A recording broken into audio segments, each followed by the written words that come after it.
Ang ganda ng puwerto na napwistuhan namin mga kaaspo. Bagong bago. At yung gantry, nakita nyo yan oh, tig-2 spreader. At hindi lang yan mga kaaspo. Ang nakakamangha dito ay yung mga container truck nila. Wala nang mga driver.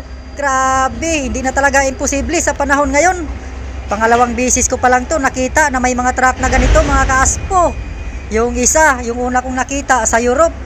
At hindi ko akalain na mayroon din pala dito sa Asia. At malapit pa sa lugar natin mga kaaspo. Tingnan nyo yan oh. Walang mga driver yan mga kaaspo. Kusa na silang tumatakbo. At alam nila kung saan sila liliko. Grabe, napaka-high-tech na talaga sa panahon ngayon mga kaaspo. Dahil ang mga truck hindi na kailangan ng tao.